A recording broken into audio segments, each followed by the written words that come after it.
Hello, Ward family. We're back for chocolate dipping, and this time I've convinced my sister to do the demonstration so I can talk and do other stuff and not try to do two things at the same time. So right now she's putting coconut oil, and you just want no scent. I don't even know what they call it. It's just coconut oil that doesn't have any smell or flavor to it because you don't want it to flavor the chocolate. But it's just like you would do if you were greasing a cookie sheet. It makes the chocolate release easier when you're done and ready to pick it up. So we cover the entire slab with it. And she has been dipping for a while, so you'll notice that her right hand is coated in chocolate. We have this theory that you try to keep one hand clean and one hand dirty in case the phone rings. And she just ruined that, but you know. She's my sister. I love her anyway.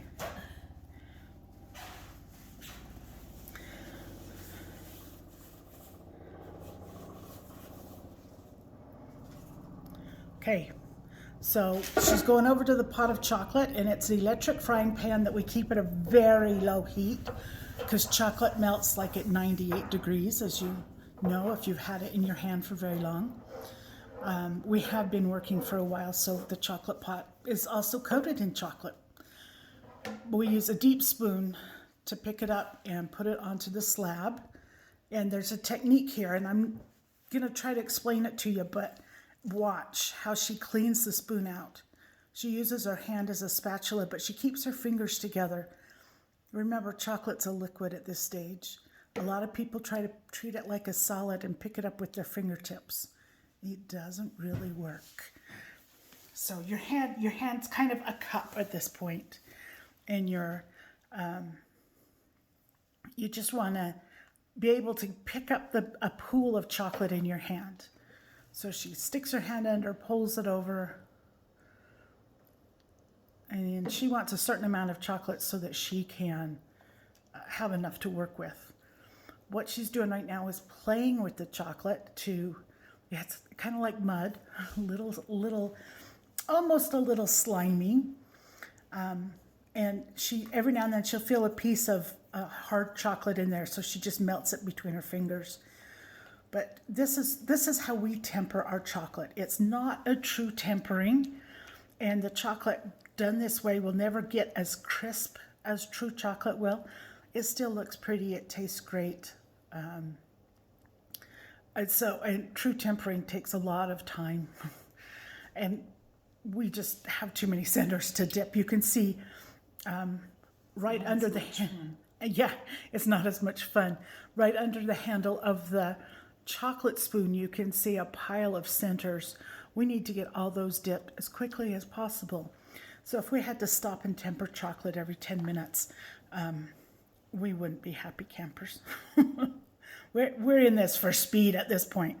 So she picks it up and lets it drop, and that just cools it. It exposes it to the air and lets it cool. And she's going to go and tell, well, I describe it as I can feel the chocolate start to kind of thicken on my hand. Terry, how do you know when it's ready? It's cold. It feels cool to your, yeah, it does. It will feel cool to your hands. Now, if you have cold hands, which our mother did, then you can actually start dipping sooner because your hands continue to cool the chocolate. But most of us need to wait a little while until that chocolate feels cool to your hand. So as she picks a center up, she fills her hand with maybe 2 tablespoons of chocolate. And I'm going to come in for a close-up on the next one, Terry. And sprinkle, please. Yep, I will sprinkle. So if you can see, she doesn't really roll it. She more closes her hand around, and then she drops it off actually her ring finger and her small finger. So she's got chocolate in her hands. If she doesn't have enough, she goes back and picks up some more. Wipes off the side of her hand. Did you catch that motion? Watch. As she's done coating it with chocolate, she wipes the side of her hand so that she doesn't get, well, she's got a little stringer right here, but by wiping your hand off, you don't get those stringers. Now, Feet. and feet. Feet's another thing. I'll see if I can find a foot for you.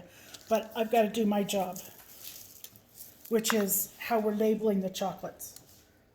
These chocolates with the white topping are what we call Crazy Aztec, and they have a little bit of a kick to them. And you can see how hard my job is. This is a good job for the kids. Or the husbands. So, I'm just going to let you keep watching her for a little while. It's kind of like watching grass grow, but it's also like watching golf. It's kind of fascinating. Oh, I promised to see if I could find you a foot. But Terry's a pretty clean dipper, so I don't see too There's a many. foot. Well, Oh, sort of. almost a foot. So here we go. Do you see this little pile of chocolate right there? If it's attached to the chocolate, it's called a foot. But, If I let my... oh, that one. Yep. If she's got too much chocolate in her hand, then she'll get this huge outer coating. And it's great for the person eating it, but there's probably enough chocolate there that you could do almost another center. And at this game, you know, it's all about getting as many centers out of that chocolate as you can.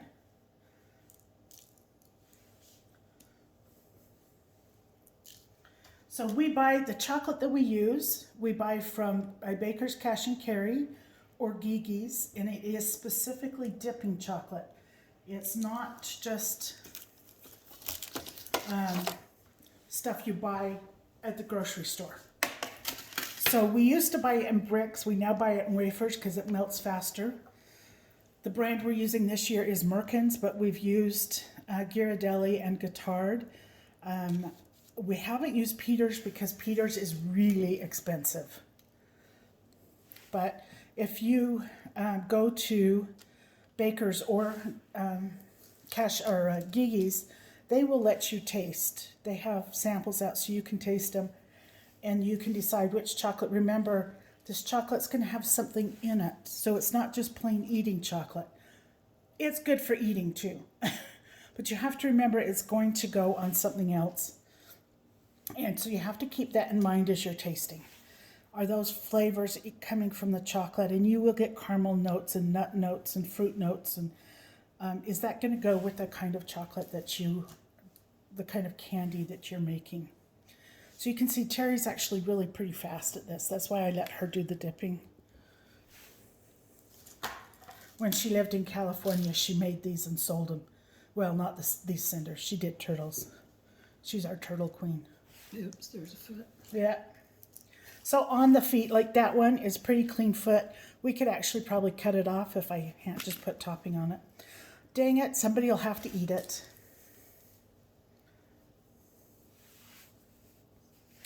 The other thing to point out to you is you know that your chocolate's at the right temperature if it sets up really quickly. So you just saw me just a couple of minutes ago move a pan of chocolate. And if you look at that chocolate now, can you see the ones furthest away from you or at the top of the screen are still shiny? But if you come back even just 3 rows, those have started to lose their shine.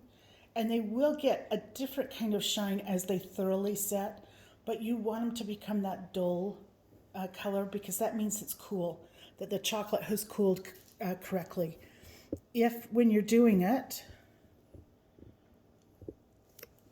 you get white streaks in your chocolate is too hot. Either the pan temperature is too hot that you're melting it in, or the you haven't cooled the chocolate long enough while you're actually dipping. And speaking of melting chocolate, we did kind of start in the middle.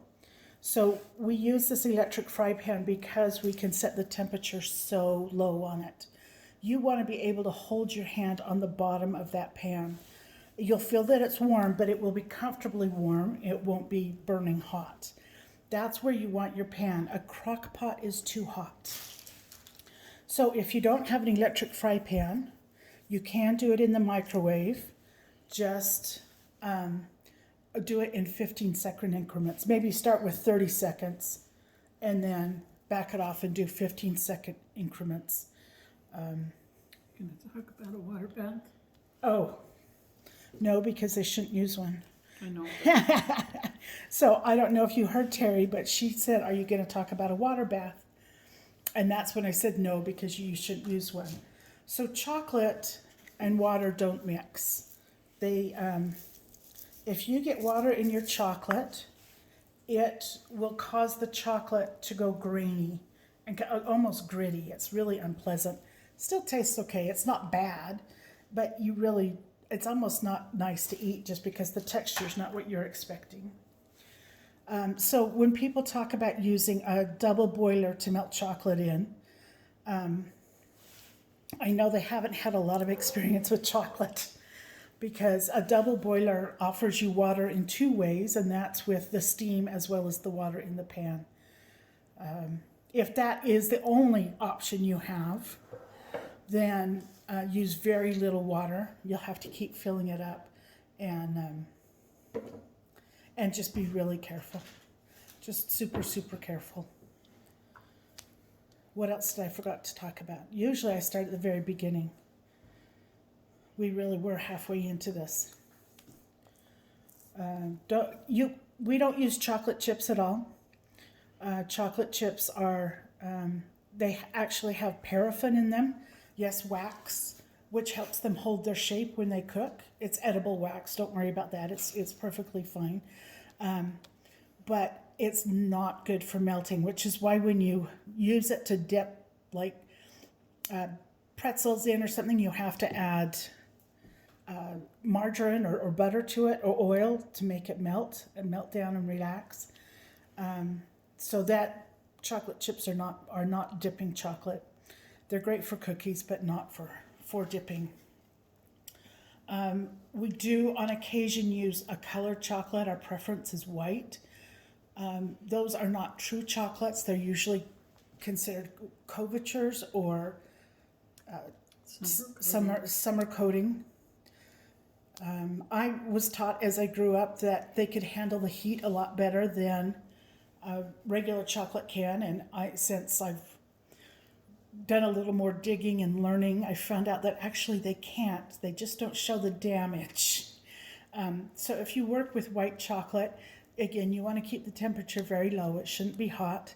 But white chocolate's a really good one to learn with. It's not true white chocolate, of course, but because it doesn't show the streaks. It will still streak. If you look close, you'll see it. But it's a good one it will give you the same feel, but you won't see the streaks in the candy. It covers a little thinner. Right, depending on which brand you get, it will cover thinner, and you might feel like you have to go back and re-dip them because you can see the centers through them. Other than, let's see, we've talked about chocolate. We've talked about the temperature. We've talked about... Don't drool in your chocolate. Yeah. Don't drool. Don't drool. We've talked about no water. Water and drool, they're the same thing, right?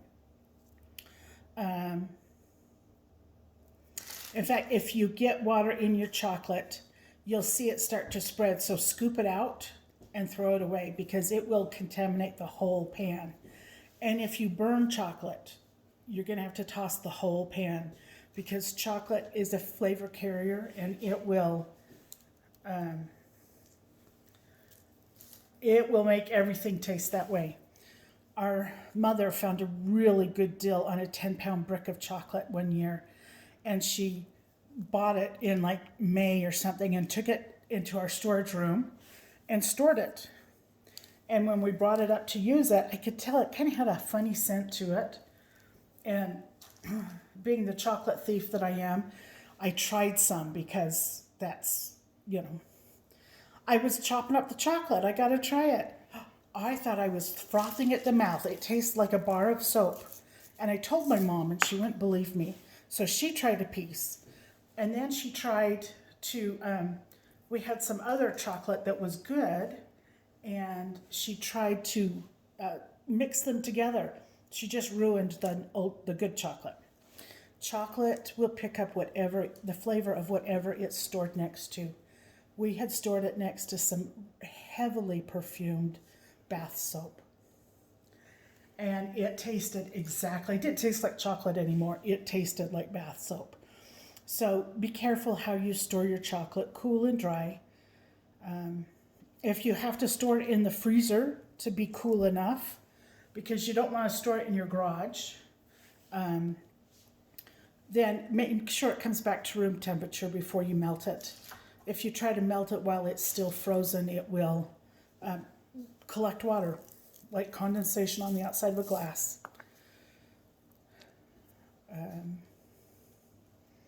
Look, I talk, she works. That works pretty good for me. And she's almost done. She's so fast. And she's like perfect. I'll have to, when we're all done, I'll have to show you how clean her pan is. Okay, I wish I had you at least on a Zoom call where you could ask me questions, but I'm going to take you to the end where we'll clean the marble off. And some of you might have granite countertops or marble countertops. I still use a marble slab. I've got one of those granite. It's not that. It's something else, but it's still cold. And I won't use it. I always use the slab because candy making's kind of hard on the surface, and our slabs get a little beat up over time.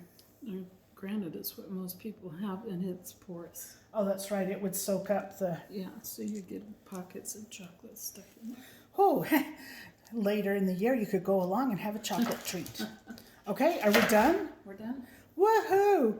I didn't talk about we do work on marble because it stays cool. It pulls the heat out of the candy and then doesn't heat up itself. It dissipates that heat very nicely. So that's why we use a marble slab. Okay, so now we're ready to clean up. And she's going to get the goopy stuff. I don't know if you can tell, but it's really thickened up a lot. So she's just wiping her hand off on the edge of the pan. My hand's clean. I licked it off real good. Glad you didn't have the dog do it this time. So she's getting as much off there as she can. And then I'm going to come back through. And usually you do this, again, remember I said keep one hand clean and one hand dirty. So usually we do this with our clean hand, but her clean hand is not cooperating today. So I'm going to do this part. And I get to do it with my right dominant hand. Well, I'll show you. So I am right-handed, but I'm going to do it with my left hand. And do you see how easy that comes off? If we had not put down that coconut oil, I'd have to be chipping it off. And that's no fun. So this is just a putty knife we bought at the hardware store. There's nothing super about it. We do not use it for putty. Don't take the one out of your husband's toolbox. Go buy one and don't let him use it. It belongs in your kitchen.